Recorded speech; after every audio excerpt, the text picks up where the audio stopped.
¿En qué consiste esto de la creatividad? Que hace que algunos comunicadores, cuando los escuchamos, vemos qué originales, cómo usa el humor, cómo usa este recurso y aquel otro, qué creativo en la forma de comunicarse. ¿Vale? Porque unas personas acceden a esa creatividad y otras no. ¿Es la creatividad una cosa con la que uno nace o es algo que uno puede desarrollar? En el podcast de hoy te vengo a hablar del proceso creativo, de cómo este proceso creativo es tan importante cuando nos vamos encontrando nuestra voz como comunicadores y muchísimo más cuando lo hacemos en un ámbito más internacional. Así es, si estás creando tu voz en inglés internacional, el proceso creativo es súper importante, te explico por qué y cómo ha sido como mi proceso dentro de ese proceso creativo, y te traigo el trabajo de Rick Rubin. Y es que además de su labor como productor musical, Rick Rubin acaba de publicar el libro The Creative Act, A Way of Being. En él reflexiona desde una perspectiva espiritual y muy interesante sobre la creatividad y cómo la creatividad es una forma de estar en el mundo. Además también puedes encontrar bastantes de sus reflexiones en su Substack, así que tenemos bastante material para explorar esto de la creatividad. Y además te voy a traer una técnica de shadowing. El shadowing es una de las técnicas de voice acting, de actuación vocal, que consiste en la imitación de otra persona. En este caso voy a imitar a Chloe Zhao, la directora de Handmaid, porque me he quedado muy impresionada viendo Handmaid, me ha inspirado un montón una parte del discurso en Los Globos de Oro y quiero hacerte el shadowing con esa parte dentro de la oratoria creativa en inglés internacional. Así que quédate por aquí porque vamos a ver un montón de cosas para despertar y desbloquear tu creatividad.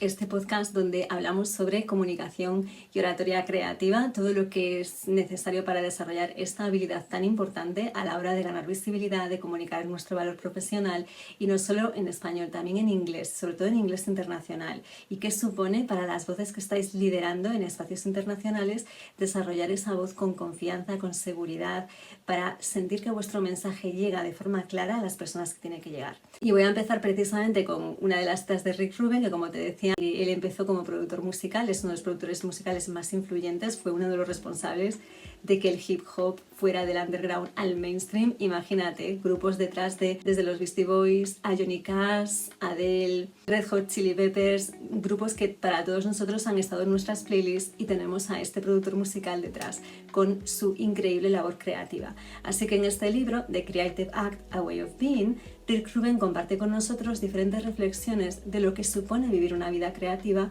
y de cómo podemos fomentar este tipo de procesos, ¿no?, más creativos. Vamos a empezar con una de las anotaciones de Rick Rubin sobre creatividad. La creatividad no está reservada a unos pocos, ni tampoco es complicado acceder a un estado creativo. La creatividad es un aspecto fundamental del ser humano. Es un derecho de nacimiento y todos lo tenemos. La creatividad no se limita a la creación artística. Todos llevamos a cabo actos creativos a diario. En mi caso, por ejemplo, el hecho de cambiar esa creencia sobre la creatividad fue clave en mi proceso de desbloqueo creativo, porque durante muchísimo tiempo yo asociaba creatividad pues a bellas artes, ¿no?, a carreras más de este tipo. Pues si tengo este impulso creativo tan grande, tendré que hacerlo desde una carrera como las Bellas Artes, que de hecho fue la primera opción que yo tuve de carrera, y por la presión que tuve en mi entorno de Ana, esa carrera no, que ahí vas a morirte de hambre, no tuve mucho apoyo en mi entorno por hacer Bellas Artes, así que decidí otras rutas. Pero lo interesante es que no me arrepiento de nada al final de las elecciones que hice, porque sí que siento que, si bien Bellas Artes me parece una carrera maravillosa, entiendo el concepto de creatividad de una forma mucho más amplia, que quizá tenía 17 o 18 años, que para mí, si quería vivir una vida creativa, tenía que hacer una carrera como Bellas Artes, y o ser pintora, o ser fotógrafa, o dedicarme a algo que identificaba como creativo. Para mí, darme cuenta que la creatividad está en todo lo que hacemos, en actos increíblemente cotidianos, como la forma en que te haces el café, fue algo que cambió muchísimo mi perspectiva y mi forma también de entender mi trabajo, a ganar claridad con relación también a cómo podía empezar ya a disfrutar de mi creatividad casi desde cualquier profesión en la que me encontrase. Esto influyó muchísimo en mi trabajo al crear este método de oratoria creativa, porque al venir mucho de las artes escénicas, también pensaba, no, es que la parte creativa es ser actriz, es dedicarme a esto como actriz o escribiendo guiones de cine, ¿no?, porque consigo una carrera profesional dentro de esta industria cinematográfica, ¿no?, cuando realmente ya estaba expresando todas todas esas partes creativas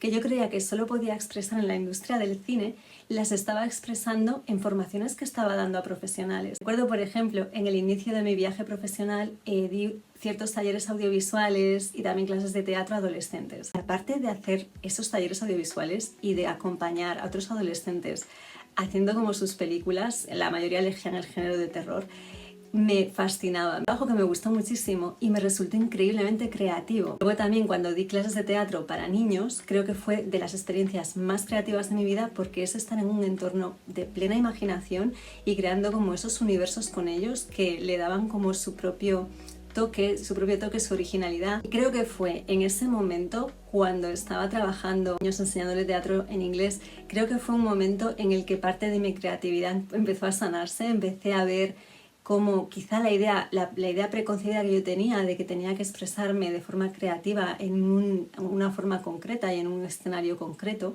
como pues es la industria del cine y no puede ser de otra manera, ¿no?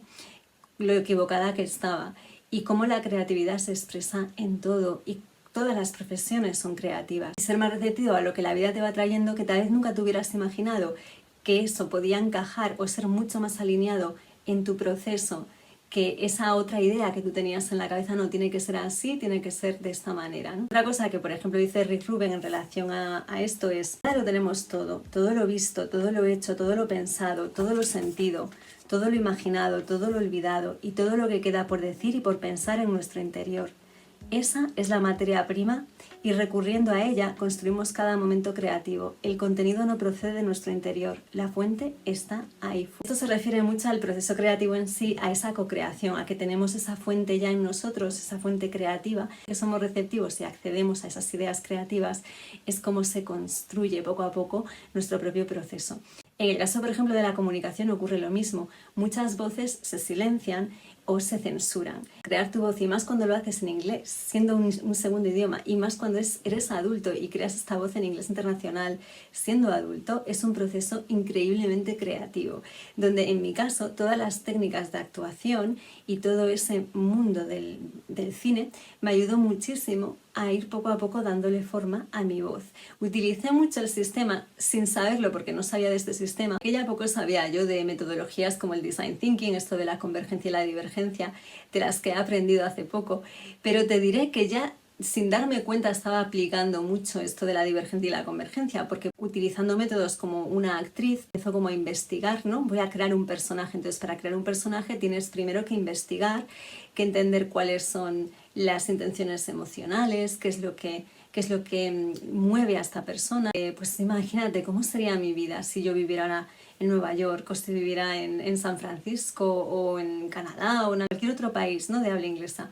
Luego cuando tenía algunos viajes que hacía pues a Reino Unido, que también estuve viviendo en Dinamarca, pude experimentar lo que supone pues estar en una realidad cultural tan diferente y rodeada de personas con puntos de vista tan distintos al tuyo, sino que te ayuda a encontrar tu voz desde lo creativo.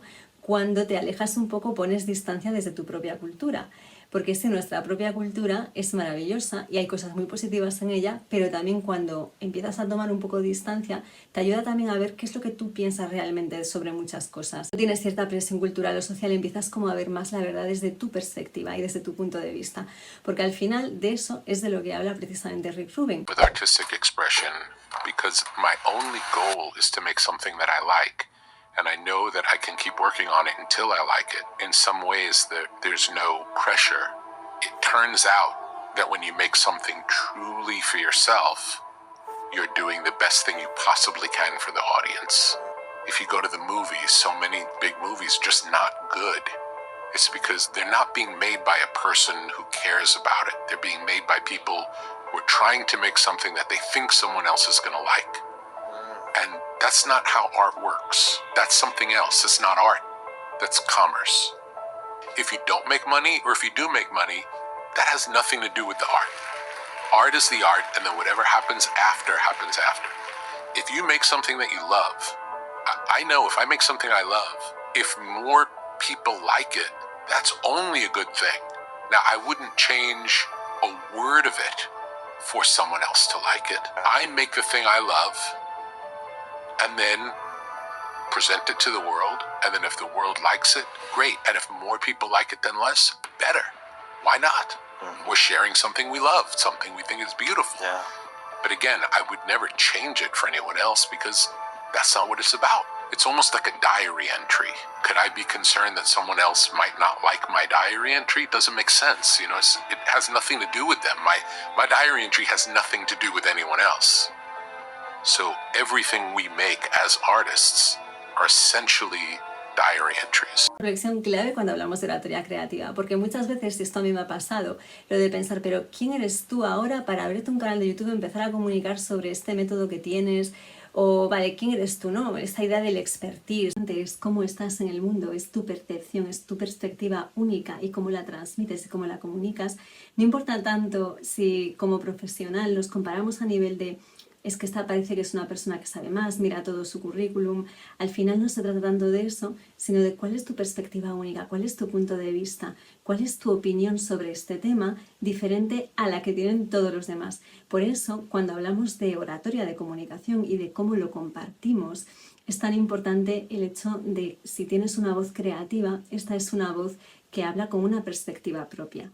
Más allá de imitar todo lo que hacen los demás o decir lo que se está diciendo, un poco como hacer eco, transmites una visión única, una forma diferente de estar en el mundo. Y eso es lo más bonito porque puede haber miles de psicólogos, miles de psicólogas y muchos de ellos son increíblemente profesionales en lo que hacen, pero yo conecto precisamente con por cómo comunica su mensaje, me llega a mí ese psicólogo o esa psicóloga. Por eso yo no creo mucho en la competencia cuando hablamos de este tipo de profesiones y hablamos de profesionales creativos, emprendedores creativos en general, o lo mismo en un estilo de liderazgo. No hay competencia porque nadie lidera como tú o nadie comunica como tú. Ahora bien, lo importante es, ¿estás comunicando desde tu voz creativa o te estás censurando? A manifestation mindset, but it didn't start for me that way. It just was like, I really believe in what I'm doing. I really care about it. I want to be the best it could be for me, and I'm excited to share it. And the results have shown me that you can manifest things. It happens. But I'll say when I do it, it's never based on the outcome. I'm never asking for a result. I'm asking to rise to the occasion, to make the best thing that I can, for the thing that I make to be great. Great is a vague word. Most of my life I was aiming for great, but I didn't know what that was. And I've come to realize that great means it's a devotional kind of greatness. It's a gift to the universe. It's a gift to God. If you're making a gift to God, you can't put more into it than that. You know, you can't, what about the single? What about what someone's going to say? Who has anything to say if we're making a gift for God? You're putting all of your purest intention into this thing for the universe. Wow. That's where it's at. And it's a gift of yourself to God. It's like, this is the best I can do. This is my offering. This is what I have to offer. Y ahí es donde al comunicarnos podemos estar censurando ideas que tenemos, abandonando puntos de vista, dejando de decir lo que tenemos que decir. Y esto también pasa en la escena profesional. Si tú como profesional hay algo que va acorde a tus valores y no lo estás comunicando por el miedo a cómo puede ser recibido, estás perdiendo esa fuerza creativa en cómo te comunicas. Como decía Rick Rubin, esta idea de ser un artista tiene que ver más con cómo vivimos, cómo percibimos la realidad y cómo comunicamos esa percepción única que tenemos de ella. En este sentido, una práctica que a mí me ha ayudado mucho a nivel creativo con mi oratoria en inglés internacional es la de shadowing, la de imitación de voces. Porque tú piénsalo, realmente cuando estás en España, y yo he tenido experiencias en el extranjero, pero realmente a mí nunca me funcionó la idea de tener un referente poniéndome cassettes de 5 minutos con voces británicas y diciéndome, vale, así es como tiene que sonar tu voz en inglés, con este acento británico, porque sí, porque yo lo digo. Y la verdad es que yo siempre lo cuestioné mucho y dije, pero es que a mí esto no me está resonando, no siento el idioma de esta manera. Como yo creé una relación emocional con el idioma fue a través del cine, porque es algo que me apasiona, que me interesa muchísimo, y luego a través del podcasting, escuchando cientos de horas de podcasting y personas que me vienen del mundo anglosajón, del mundo internacional, que hablaban de temas que a mí me interesaban muchísimo, de desarrollo profesional, de desarrollo personal. Entre ellos pues he escuchado muchísimo el podcast de Louise Hawes, el podcast de Oprah, también he escuchado mucho el de Diary of a CEO de Steve Berlet. De hecho parecen que han construido una especie de nueva universidad en YouTube porque tienes desde estudiosos de neurociencia con puntos de vista interesantísimos. He aprendido muchísimo sobre nuestro cerebro escuchando a estos profesionales y voces, vamos, de todo tipo de temáticas que te puedan interesar, ¿no? Así que construyes como tu pequeña universidad en la que aprendes un montón de cosas a través de este idioma. El vínculo emocional que yo iba creando con el idioma tenía mucho que ver con el aprendizaje, el seguir creciendo, el conectar con personas que están en ese proceso de crecer, de aprender cosas nuevas, tener curiosidad por diferentes temas. Y es como una especie de idioma puente para conectar con esa realidad. Por esa razón el inglés para mí se convirtió en una forma de pertenecer como a esa aldea global, a esa comunidad internacional en la que estoy aprendiendo un montón de cosas que me nutren, que me enriquecen o intereses con los que realmente conecto. Esa relación más como de pertenencia, de que el idioma en sí no es tanto sobre el idioma, sino sobre la conexión con las personas o las comunidades con las que quieres conectar. Y en ese sentido me parece muy interesante la historia de Chloe Zhao, la directora de Handmaid, que de hecho yo ya conocía el trabajo de esa directora de pelis como Nomadland con Frances McDormand, que va sobre la vida nómada contemporánea, o la de The Rider, que es una peli que me llamó muchísimo la atención por cómo ella retrata la vulnerabilidad en un personaje que arquetípicamente en Estados Unidos la imagen del cowboy, ¿no? Como este macho alfa, y cómo ella retrata con una visión única, una perspectiva muy original a ese cowboy con esos aspectos súper vulnerables, porque yo creo que donde Chloe Zhao destaca mucho como directora es como esa expresión de la vulnerabilidad, ¿no? De hacer visibles esas emociones en sus personajes. Son personajes donde podemos respirar esa vulnerabilidad. El caso, por ejemplo, de Handmaid a mí me hizo tener una experiencia increíblemente emocional con cómo retrata el duelo, cómo los dos personajes, ¿no? El que hace de Shakespeare, Paul Mescal haciendo de Shakespeare y Jessie Buckley, que hace de su mujer, cómo cada uno interpreta el duelo de una forma tan diferente y cómo se expresa esa emoción, ¿no? A través de esa obra de teatro. Si no has visto Handmaid, te recomiendo muchísimo esta peli, el trabajo de Chloe Zhao, toda su filmografía. Precisamente lo que quería compartir contigo ahora es esta técnica de shadowing, de imitación, imitando un fragmento de la entrega de los Globos de Oro, donde Chloe Zhao lo recibe con relación a Handmaid. Piensa que Chloe Zhao es una directora que ya no es originaria de Estados Unidos, ella es de China, de Pekín, se fue a Estados Unidos a estudiar cine. Así que ella, por ejemplo, comenta y se lo decía a Paul Mescal, le decía, yo realmente estoy dirigiendo esta peli y pensar que es Shakespeare. Yo realmente, como el inglés no es mi idioma materno, no es mi idioma nativo, creo que voy a tener algún problema a la hora como de entender bien lo que estáis diciendo. Y él le decía, no te preocupes porque si hacemos bien nuestro trabajo, no se trata del idioma, sino de lo que vas a sentir, ¿no? De lo que vas a sentir en la interpretación. Y lo que dice me parece súper poderoso en relación a la oratoria, por ejemplo, porque muchas veces ponemos todo el peso en la parte de las palabras, que si tengo que decir todo con este tipo de lenguaje o con esto otro, y se trata mucho más de cómo lo estás comunicando, y es lo que comenta precisamente, lo que le dice precisamente Paul Mescal. El idioma no es un problema, la comunicación ocurre igual, lo importante es la conexión, lo importante es lo emocional. Nuestro trabajo te va a llegar de la misma forma y es curioso porque cuando estaba viendo Handmaid, en la parte de la obra de teatro que es hacia el final, no entendía nada bien el lenguaje. Digo, pero a ver, voy a tener que poner los subtítulos aquí porque es un idioma como un poco enrevesado este que tiene Shakespeare y yo no lo estaba entendiendo bien, pero estaba entendiendo perfectamente la parte emocional, el peso emocional, las interpretaciones de los dos actores que son increíbles. Yo creo que probablemente se lleven el Oscar ambos, porque aunque probablemente en la parte masculina creo que va a ser Timothée Chalamet, pero el Paul Mescal en esta peli está increíble. Buckley ya es una actriz que me parece que interpreta muy bien la contención emocional en esta película, es que la aborda. Y realmente lo que está comentando de que vas a sentir lo importante de esa escena está más en lo emocional que en las palabras en sí, que a veces puedes perder algunas porque el lenguaje de Shakespeare es un poco complejo, yo al menos me perdía muchísimo ahí. Y es cierto lo que decía Paul Mescal. Eso me hizo mucho pensar en la propia historia de Chloe Zhao como directora, siendo de China, yéndose a estudiar cine a Estados Unidos, abriéndose camino en una industria predominantemente masculina. Cuando ella consigue una estatuilla por Nomadland, ahora está nominada al segundo Oscar por Handmaid.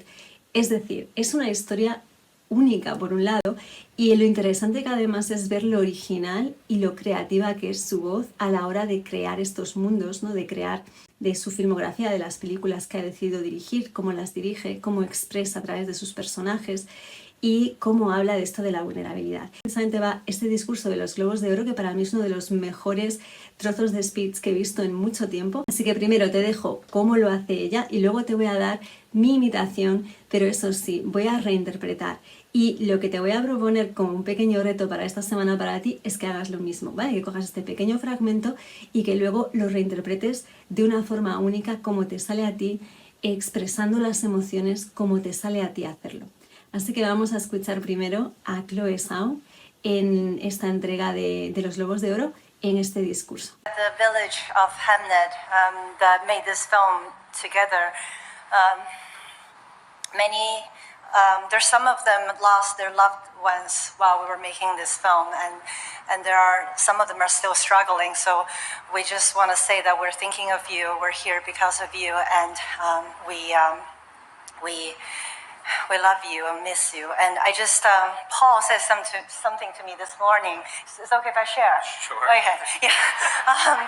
He said that making Hamnet made him realize that the most important thing of being an artist is learning to be vulnerable enough to allow ourselves to be seen for who we are, not who we ought to be, and to give ourselves fully to the world, even the parts of ourselves that we're ashamed of, that we're afraid of, that are imperfect. So the people that we speak to, they can also learn to see themselves and fully accept themselves. And I look around this room, there are so many of you that I have known for many, many years, my incredible fellow nominees, and I'm looking at you, Ryan Coogler. I'm looking at you, Sundance Labs. I taught you how to make a fire in your, because it was cold, in your room.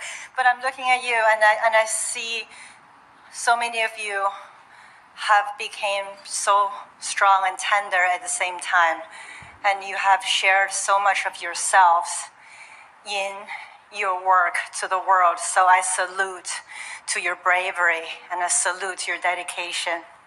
And let's do this together. Let's keep our hearts open, and let's keep seeing each other, and let's keep allowing ourselves to be seen. Thank you. Y ahora aquí toda mi imitación. That making Handmade made him realize that the most important thing of being an artist is learning to be vulnerable enough to allow ourselves to be seen for who we are, not who we are ought to be, and to give ourselves fully to the world, even the part of ourselves that we are ashamed of, that we are afraid of, that are imperfect. So the people that we speak to, they can also learn to see themselves and fully accept themselves. Let's keep allowing ourselves to be seen. Y permitirnos ser vistos. Y es muy curioso porque precisamente Chloe se habla mucho de lo mucho que a ella le cuesta eso de la visibilidad, de hacerse visible, de mostrarse, cuando en sus pelis realmente se desnuda bastante a nivel emocional, lo hace a través de sus personajes. Y así es una de las muchas formas en las que puedes empezar a practicar oratoria creativa, que como veis tiene muchísimo de creatividad, muchísimo de expresión y sobre todo de que encuentres la voz con la que tú quieres comunicar tus ideas, y en este caso además en un idioma que es tu segundo idioma, que es el inglés, y cómo lo hacemos para llegar a las personas que cuentan, a las que queremos, con las que queremos realmente conectar. Y me despido de ti hasta el siguiente podcast.